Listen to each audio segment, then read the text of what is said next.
y'all doing today? It's Butcher Boy here. 6969 Bendover Drive in the shop. A little messy today.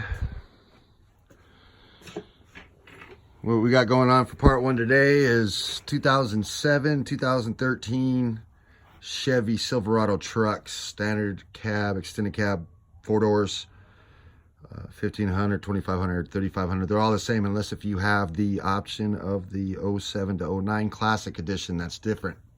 They were totally different inside, outside, and electrical harnesses are different. We're going to put in a couple of amps today, one for the highs and one for the lows, the subs, and part two will be the subs and the speakers and running them. As you can see, I already got the seats out, and there's our victim, which is 2011 LT 4-door 1500 Silverado.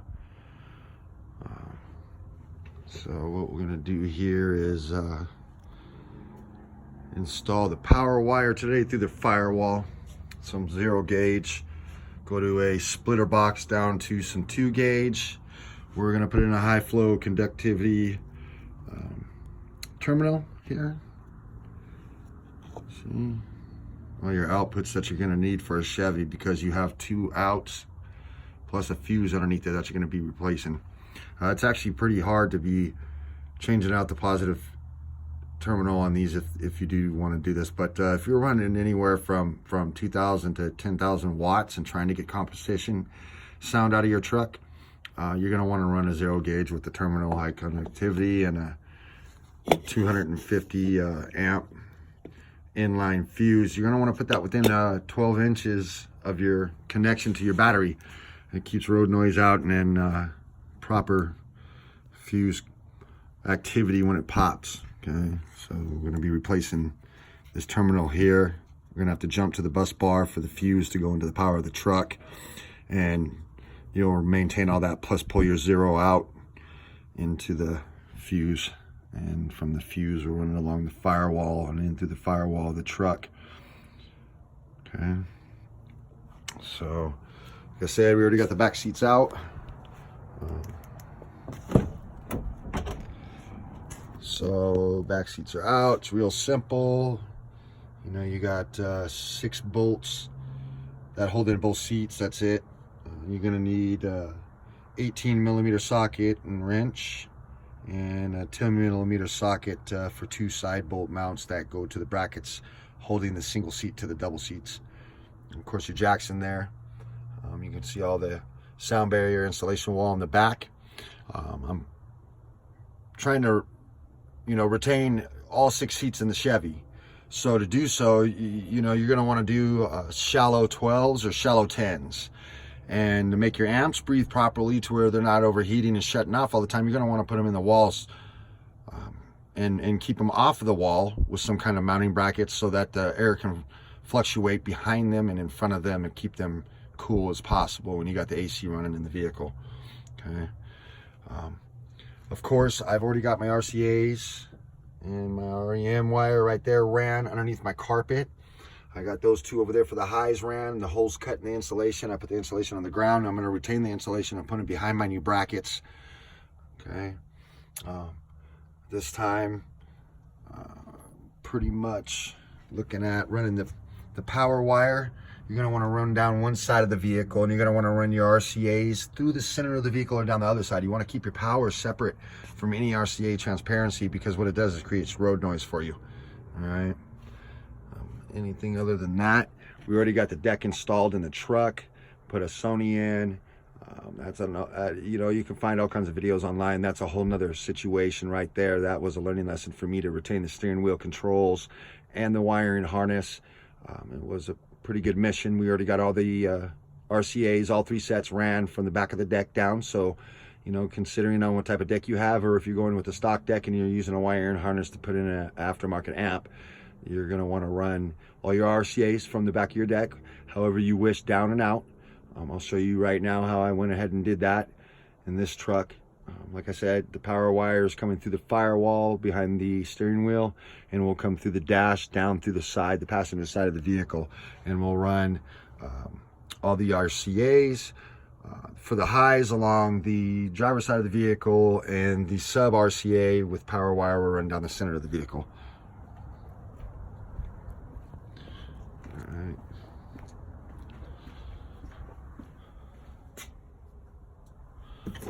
So in here, as you can see, there was a box right here, okay? And that box, I had to take all apart. It's your electrical box to get it out of my way. It's not really hard. It's one pan and 2 little side clips, and it pops off. It gave me room to get up underneath the dash to run the power wire through. Then I ran the power wire up underneath the dash as high as I could so it wasn't rubbing on anything, and it crossed behind the deck. Okay. So as you can see up in there, right there's our 0 gauge power wire coming through. For those of you that don't know what we're looking at right now, we're right up behind the foot pedal for the emergency brake, okay? And there's actually a rubber boot up in there, but it's nowhere near big enough to be running wire in for competition. So what we did is we drilled our own hole, perfect size, grommeted it, so it's all watertight, waterproof. I'll show you from the front in a minute. We came up over, you can see it's running up behind the dash already. Got it put in. All of my RCA jacks are over here. I dropped them down from the dash right behind the stereo. Okay, you can see up in there. And I dropped them down behind and dropped them right here. There's a little leg you guys can see right to the right of your foot. And that leg right there is next to the gas pedal. You take the plastic housings off around it. It's 2-piece. And I ran all of my RCAs and REMs right there. And I went underneath the carpet right there. Yeah. Ran down and across. Like I said, I ran the subs underneath the driver's seat. And right there, some RCAs running down the side. Okay. And we go to the back door.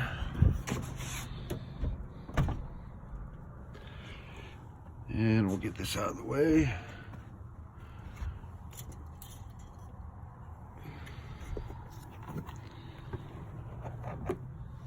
And there's all your RCAs laced. Come together all on one side of the vehicle. They go up. I got my highs around right there behind the wall. My low. You see there? There's my REMs right there. Power for the high amp. And there's my RCAs for my lows with the REM coming out. Ran it into the wall over there, and that's of course the big amp, the big boy for the subs, and the small one right there is cut out for the highs. And if you see here, I got my power ran 0 gauge coming through, which goes underneath the insulation right back here underneath the back seat. Okay, runs down and around.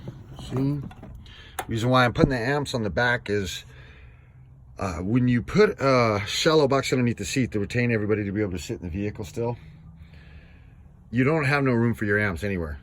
Yeah, the seats go down, you're lucky if you got 2 or 3 inches. And if you look underneath, you know, your seats in the vehicle, all your power seats on your vehicles, you have no room for amps underneath your driver or passenger seats whatsoever. And then you got your heater induction right there that blows to the rear of the truck underneath both seats that come out. It blows hot air. That's the last place you want your amp, is where hot air is. Not advisable to put them underneath those seats. Okay, so now that I showed you how we ran the RCAs into the back wall, I cut out the back wall. I'm gonna have to custom make some brackets for the amps. And go ahead and I'll go to the other side and I'll show you how the power wire is coming through the vehicle. And we'll start reverse. We'll go from where I just showed you to the back of the wall. I got the 0 coming through. I ran down the opposite side of the truck like I told you. Come out from underneath right here, underneath the insulation of the carpet. There's your 0 gauge running right along the side. There's a channel left open in these trucks, fat enough for a 0 gauge to fit in there. Perfect. Look, perfect, man. No harm, no foul. Your threshold covers will snap right back over it. And it's ran all the way down in. You see it going all the way.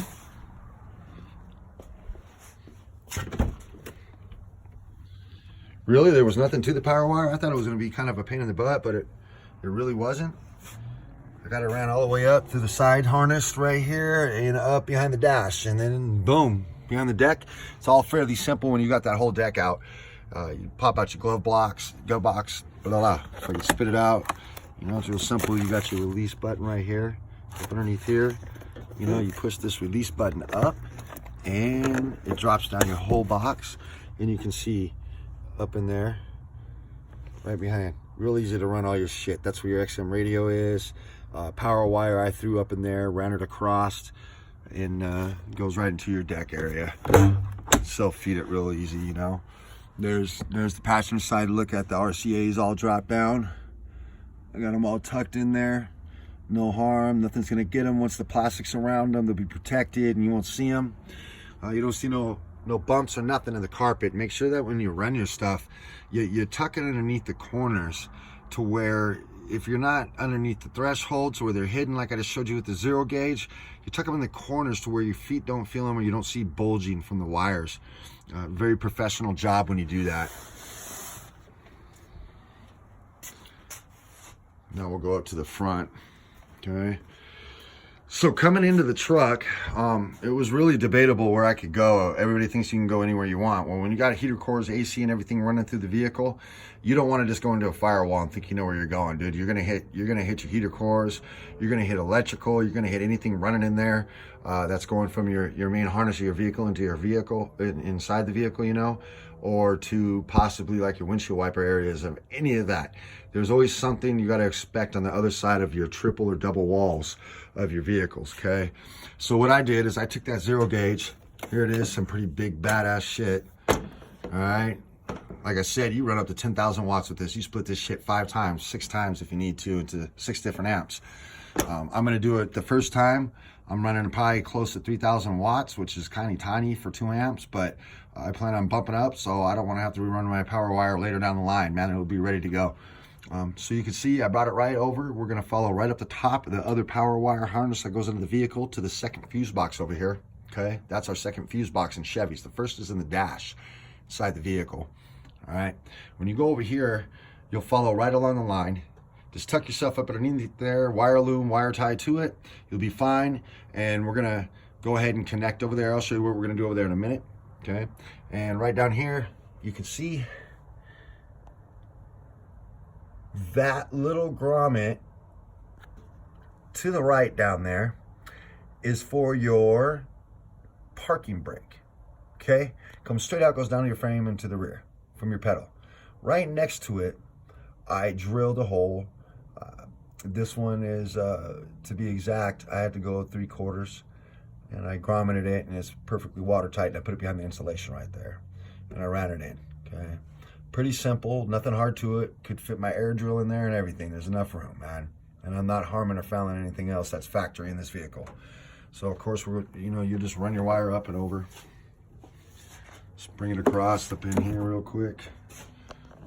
Real easy, just to make sure you got enough.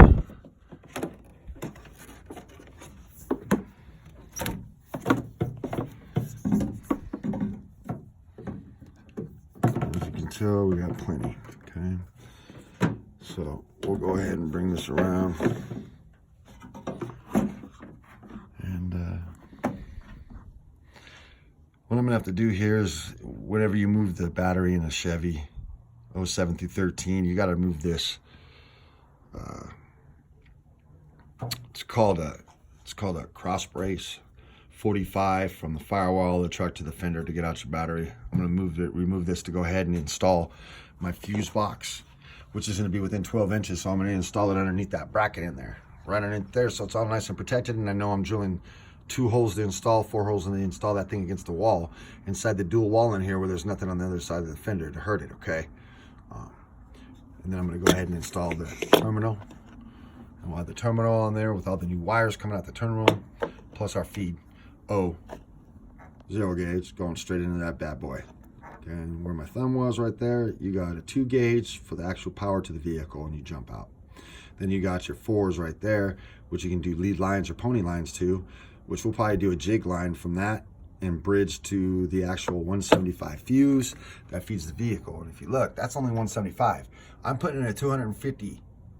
That's how bad we're going. We're going in heavy with wire. So if the truck only, can handle 175 and I'm throwing 250 through it. The next step when I go bigger for your amps is in every Chevy, they have an option. On this side of the vehicle in front of that fuse box, right there is an empty battery plate. That is for RV users, for anybody who needs additional power. You run the bigger alternator, which isn't, it doesn't cost but $10 more than the alternator in the vehicle that's factory.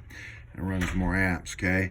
And you run the second battery tied into your fuse box, and now you have a dummy battery that will feed all the power you need in the world for any type of system you ever want to do and run a trailer, an RV, anything out the back of this vehicle. So once again, there's your power wire, ran through. I showed you behind the brake pedal how to bring it through up behind the dash of the vehicle, run it down one side, you choose your side and keep it separate from any amp. Your RCAs, of course, will always bleed sound barriers into power. Power will do the same into the RCAs. Don't want road noise. So next step, we're going to take the amps, going to make the brackets. I'm going to go ahead and trim down the insulation sound barrier a little bit so I can take some 3M spray and spray it and stick it to the wall behind my new brackets and amps to where the sound barrier and insulation is still there and residing in the vehicle. And we're going to go ahead and make sure that everything is operating perfectly. We're going to install our splitter because I'm running 2 amps instead of just 1. We're going to install our splitter box right here from 0 gauge down to 2. And we'll install that puppy like right here. Go ahead and split it out. It'd be tucked away, hidden from any fluids or anything like that could possibly ever be spilt by, you know, my kids. And split them up. We'll put the power up the wall. And I will come back to you guys shortly because I have pretty much everything lined up and ready to go. I just want to put it in and lace up the wiring. Okay, we got the Performance Technique. I'm not really happy with this, an old school amp for the time being. And the Performance Technique is the big boy.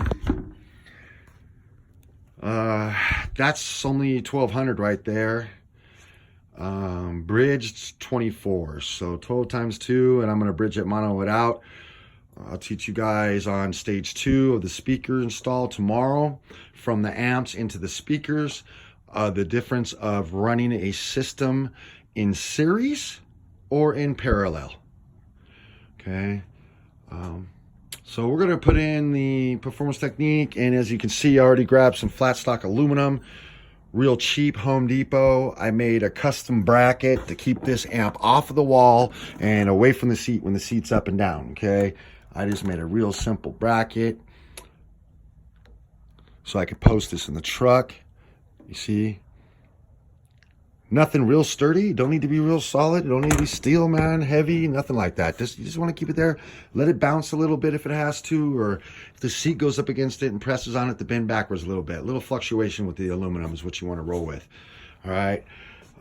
Other than that, pretty simple, basic bending. I just used a vise and a hammer, my grinder, and my little cutoff saw. You know, stuff that people have in their garage every day, man. I don't have nothing special to do this project. You know, we do have welders and major cutoff saws and drill presses, everything, but I'm not trying to do some really sophisticated stuff here. I'm trying to do simplistic. It's my first video I'm making for y'all on YouTube. I hope y'all like it. Please, if you do, holler out for part 1. Send me a bunch of likes. I work on everything from cars, trucks, dirt bikes, quads, street bikes. And I'm going to start making my videos if everybody likes them, and showing you guys simple ways and knowledgeable ways of doing things correct and right the first time. So you don't have no problems, no shortages, no water leaks, no issues with road noise, sound barriers, or anything that will be catching on fire, overheating your amps, shutting your system off all the time because you're getting too hot. All right, so pretty much I got, here's your other set of brackets for my small highs amp.